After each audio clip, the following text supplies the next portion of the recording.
그 남자보다 더 적합한 연준 의장은 단 한 명도 떠올릴 수 없다. 비트코인의 하락세가 지속되고 있는 지금 친암호화폐 성향의 케빈 워시가 차기 연준 의장 자리에 앉게 되었습니다. 공포에 가득 찬 현재의 시장 속에서 우리는 어떻게 움직여야 할까요? 안녕하세요, 김선우입니다. 암호화폐 투자자분들에겐 호재이죠. 친암호화폐 성향의 인사 케빈 워시, 차기 연준 의장. 트럼프는 그를 소개하며 이렇게 말했습니다. 무엇보다 그는 완벽한 캐스팅이며 결코 여러분을 실망시키지 않을 것입니다. 라고요.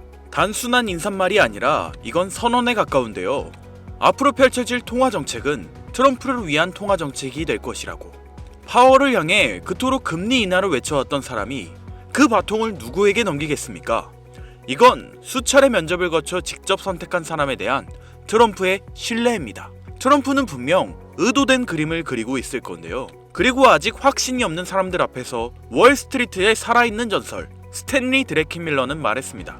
지구상에서 그보다 더 적합한 연준 의장은 단 한 명도 떠올릴 수 없다. 드래킨밀러입니다.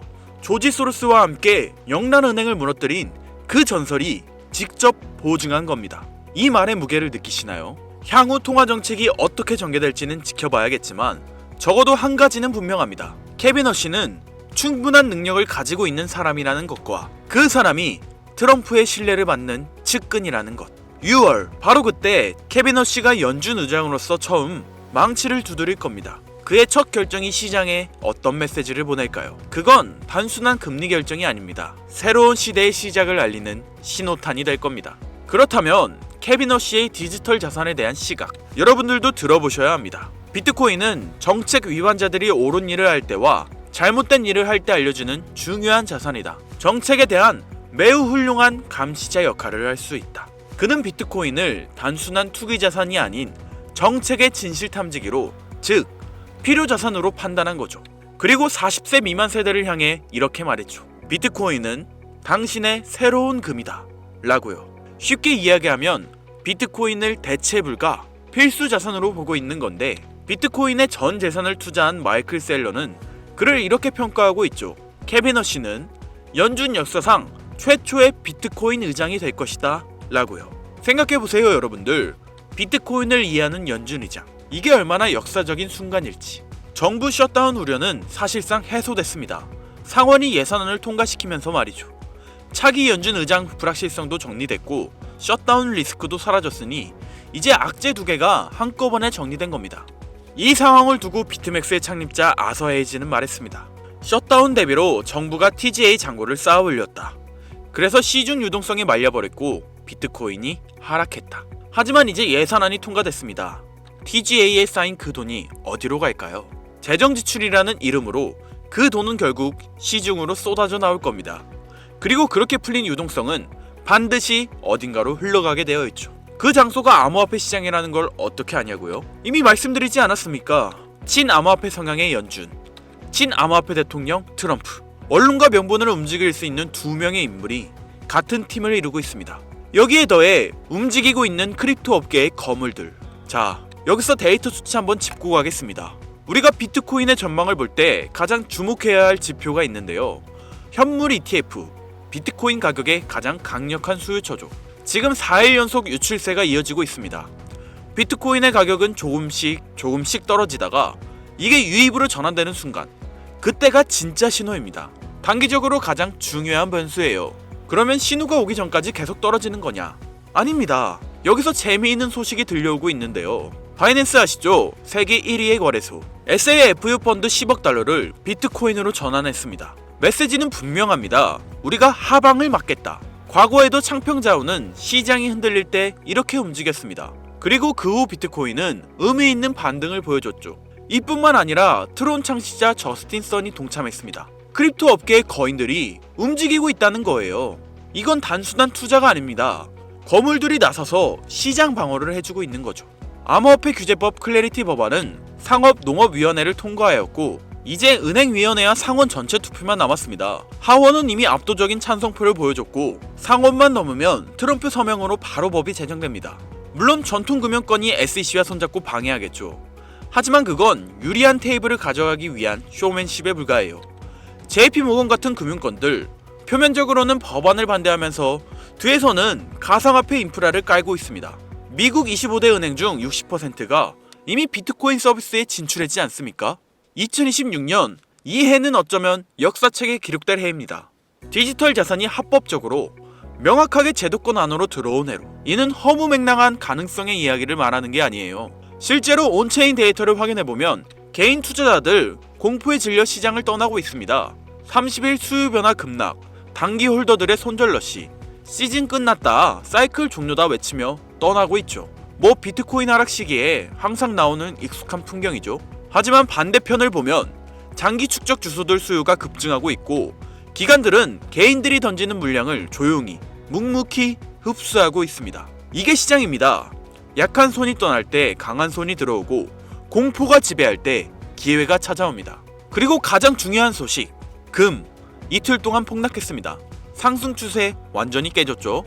은도 마찬가지입니다. 강력한 상승세 보이다 급락. 금과 은의 시총 단 이틀 만에 6조 5천억 달러 증발. 엄청난 투기 소요가 빠져나간 겁니다. 과거를 기억하시나요? 금이 역사적 고점 찍고 조정 올 때마다 비트코인은 어땠죠? 상승 랠리를 보였습니다. 패턴은 반복될 거고, 지금 금이 고점에서 조정 나왔습니다. 그 유동성은 어디로 향할까요? 역사가 답을 알고 있습니다. 연준 의장 결정, 셧다운 해소, 클래리티 법안 진전, 금의 조정, 고래들의 매집, 하나씩 퍼즐이 맞춰지고 있습니다. 시장은 예의주시하되 공포에 휩쓸리지 마세요. 현명한 자는 준비할 것이고 기다릴 겁니다. 아직도 걱정이시라고요? 트럼프가 돌발 행동해서 오히려 더 떨어지는 거 아니냐고요? 아닙니다. 트럼프는 올해 초부터 암호화폐를 성장시키기 위해 적극적인 움직임을 보여주고 있지 않았습니까? 여러분들도 이미 보셨을 겁니다. 트럼프 행정부가 델타포스를 투입해 베네수엘라 마두로 정권을 전격 체포하는 것도 모자라서 동시에 뜬금없이 덴마크의 그린란드 매입을 다시 강요하고 있다는 뉴스 보셨을 겁니다. CNN이나 공중파 뉴스에서는 이걸 트럼프의 제국주의적 야욕이다, 석유를 노린 전쟁이다, 혹은 단순한 독재자 처단이다 라고 언급하고 있는데, 결론부터 말씀드리자면 전부 틀렸습니다. 트럼프는 지금 전쟁을 하고 있는 게 아닙니다. 그는 지금 쇼핑을 하고 있는 건데요. 그것도 국가의 장부, 즉 밸런스 시트를 통째로 갈아엎는 국가 단위의 구조조정을 진행 중이라고 보는 것이 훨씬 합리적입니다. 2026년 미국의 부채는 한계에 달했습니다. 월가의 영웅 레이 달리오의 분석처럼 부채 사이클이 끝자락에 이르자 전 세계 그 누구도 예전처럼 미국 국채를 사려고 하지 않죠. 달러라는 종잇돈의 신용이 흔들리는 이 정체절명의 시기에 미국이 선택한 생존 전략은 무엇일까요? 바로 종이를 버리고 실물을 채우는 것입니다. 1월 3일 마두로 체포, 1월 4일 덴마크 그린란드 매입 압박, 1월 7일에 발표된 대형 기관 투자자의 단독주택 매입 금지 선언까지, 이 모든 건 하나의 신호를 보내고 있는데요. 지금의 흐름을 이해하시려면 미국 내부에서 진행된 대형 기관 투자자의 단독주택 추가 매입 금지 선언을 확인하셔야 합니다. 표면적인 명분은 훌륭하죠. 블랙록 같은 거대한 자본을 가지고 있는 대형 투자자들이 우리 서민들이 사야 할 집을 다 사버리니까 서민들은 살 집이 없어지고 월세가 너무 비싸지는 겁니다. 그러니 트럼프 입장에선 야, 기관들 이제 부동산에서 손 떼! 라고 발표한 건데요. 당연히 서민들은 환호하였습니다. 하지만 저는 트럼프의 움직임과 이 법안이 반드시 하나의 연결고리를 가지고 있을 것이라 확신했는데요. 금융의 관점에서 이 조치는 기업들에게 부동산 시장에 대한 사형 선고나 다름없습니다. 지금까지 거대 기업들은 남아도는 현금 유동성을 어디에 파킹해놨습니까? 가장 안전하고 덩어리가 큰 미국 부동산이었습니다. 말 그대로 기업들의 전용 주차 자리 중 하나를 정부에서 막아버린 겁니다. 그렇다면 부동산 시장에 사용되었을 수천, 수조 원의 돈은 어디로 흘러들어갈까요? 돈은 가만히 있으면 그 가치가 떨어집니다. 그 말은 어딘가로는 반드시 흘러가게 된다는 건데, 주식시장은 이미 대세 상승장이 시작된 지 오래됐고 AI 거품론으로 언제 떨어질지 모르는 상황입니다. 미국 부채율이 높아 채권은 매력이 없고 갈 곳을 잃은 이 거대한 유동성을 받아줄 덩어리가 크면서 아직 저평가된 새로운 그릇이 필요해진 시점인 거죠. 그런데 기업들이 방법을 궁리하던 와중 미국 정부가 대놓고 방향을 제시해 주었습니다. 미국 청산예탁결제원 DTCC가 발표한 스마트 나비 프로젝트와 캔톤 네트워크 테스트. 이게 전문용어라 어렵게 느껴지시겠지만 쉽게 말해서 주식이나 부동산 같은 실물 자산을 코인으로 만들어서 기관들끼리 24시간 거래할 수 있게 만든 기업 전용 네트워크 RWA가 되겠습니다. 트럼프는 한쪽에서는 행정명령으로 구시대의 자산인 실물 부동산 매입을 막아버리고 다른 한쪽에서는 법안을 통해 신시대의 자산인 디지털 자산 시장에 문을 열어주고 있는 겁니다. 자, 그렇다면 여기서 의문이 드실 겁니다. 이들이 이렇게 강제적으로 고여있는 자본을 움직이려는 이유는 무엇일까요? 단순히 비트코인 2억, 3억 가는 게 목표라서요? 아닙니다. 그들이 보고 있는 건 코인 시장을 넘어선 더 거대하고 본질적인 패권의 이동입니다. 최근 일론 머스크는 한 팟캐스트에서 이런 말을 했습니다. 미래의 화폐는 달러나 금이 아니라 전력량 에너지가 곧 화폐가 될 것이라고요. 이게 당장 들으셨을 땐 이해가 어려우시겠지만 핵심은 이겁니다. 지금까지의 달러는 신용을 기반으로 사용되었습니다. 미국 정부가 보증한다는 믿음에 기반한 어떻게 보면 그냥 종이 쪼가리였죠. 하지만 지금 세상은 변하고 있습니다. 앞으로는 AI와 로봇이 일을 하는 세상이 올 거고 이를 움직이는 건 종이가 아니라 바로 전기입니다. 전기가 끊기면 AI도 금융도 비트코인도 멈춥니다. 즉, 전기를 가진 자가 화폐를 발행하는 권력을 진다. 이것이 바로 머스크가 꿰뚫어본 에너지의 본질인 겁니다. 왜 트럼프가 이 시국에 갑자기 델타포스를 베네수엘라로 보내고 덴마크한테 그린란드를 내놓으라고 윽박지르는지 이상하지 않으셨습니까? 언론은 영토 확장이라 떠들고 있지만 머스크 관점에서 보면 이건 초대형 배터리를 확보하기 위한 전략적 움직임인 겁니다. 베네수엘라의 끈적한 중진류는 AI를 돌릴 발전 연료이고 그린란드의 만년설은 불타오르는 데이터 센터를 시켜줄 천연 냉각수인 겁니다. 결국 미국은 지금 달러라는 종이 쪼가리 패권이 저물어가는 것을 인정하고 에너지와 비트코인이라는 새로운 패권으로 갈아타기 위해 국가의 체질을 새롭게 뜯어고치고 있는 거죠. 머스크는 방향을 가리켰고 트럼프는 이미 움직이고 있습니다. 그리고 여기서 제가 앞서 강조했던 DTCC와 캔톤 네트워크가 중요한 건데요. 기관들은 썬팅 짓게 된 자신들만의 프라이빗 체인을 원합니다. 상식적으로 생각해 보십시오. 블랙록이나 JP 모건 같은 월가 하이에나들이 자금 흐름을 누구나 지갑 주소만 알면 실시간으로 다 들여다볼 수 있는 퍼블릭 블록체인 위에서 굴리고 싶어 할까요? 자신들의 포지션이 노출되면 경쟁사에게 공격당하거나 선행매매를 당할 수 있는데 미쳤다고 그 길을 주력으로 쓰겠습니까? 그들은 철저하게 프라이버시가 보장되고 신원이 인증된 기관끼리만 거래할 수 있는 네트워크가 필요합니다. 그런데 기업들이 자기들끼리 노는 프라이빗 체인을 쓰면 개인 투자자들은 캔톤 네트워크에는 우리가 투자도 못하고 이걸 알아도 무슨 상관이냐 라고 생각하게 될 텐데 맞습니다.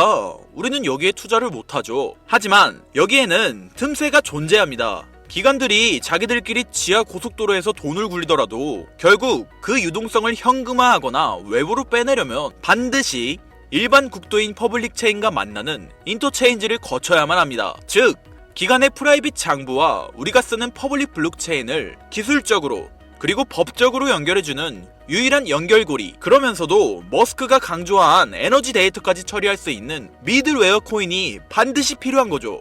이건 가능성의 이야기를 하는 게 아니에요. 반드시 이루어질 절차 중 하나입니다. 기관들의 비밀 문서와 머스크의 발언을 종합했을 때 이 히든 코인은 반드시 다음 3가지 조건을 충족해야만 할 것입니다.